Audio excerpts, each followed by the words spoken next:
Welcome to the Fantastic Four First Steps. We are on Earth 828 in 1964. The world is celebrating the 4th anniversary of the astronauts Reed Richards, Sue Storm, Ben Grimm, and Johnny Storm becoming the superhero team known as the Fantastic Four. After they gained superhuman abilities from exposure to cosmic rays during a space mission.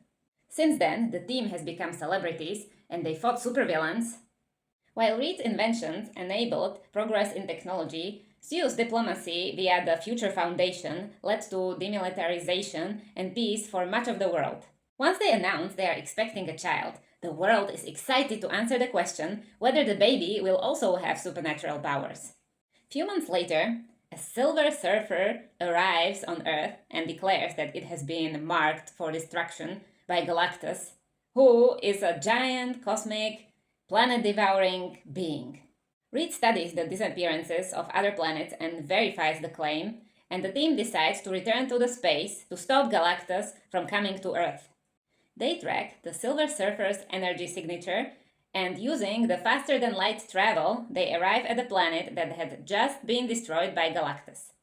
They are captured and brought to Galactus, who reveals that he has a never-ending hunger for eating planets for billions of years. Galactus senses that their unborn child has immense cosmic power and could take on his hunger, freeing him from it. He offers to spare Earth in exchange for their child and induces Sue to go into labor. The team refuses the offer and escapes back to their ship. Using gravity from a neutron star that destroys their FTL system, they are able to delay the chasing Silver Surfer and propel themselves back to Earth. On the way, Sue gives birth to a boy, Franklin.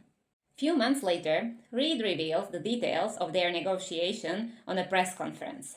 Their decision to save one child over billions of people on Earth leads to public outcry, with many calling for Franklin to be sacrificed to Galactus. Johnny begins to decipher the native language of the Silver Surfer using the interactions with her and also the transmissions Reed intercepted from her planet. They also have the transmissions from the planets that Galactus already destroyed.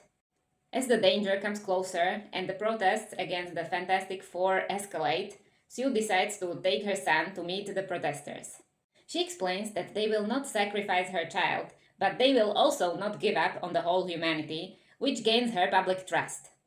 Reed comes up with an idea to build large teleportation bridges across the Earth so that they can transport the entire Earth to another solar system where Galactus cannot reach them. Sue uses the Future Foundation connecting all world's nations to build the bridges and conserve the energy needed to use them. As the bridges are being activated, the Silver Surfer returns and starts destroying them. Johnny stops her to destroy the last bridge in Times Square and reveals what he learned from the transmissions. Her name is Shalabel, and she started to work for Galactus to spare her world. Hearing the transmissions from the other planet she helps to destroy, it's obvious that she feels sorry for that, but she doesn't know what to do, so she leaves.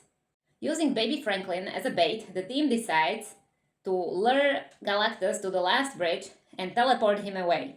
Sue makes a deal with Harvey Elder to evacuate all people of New York to his underground city.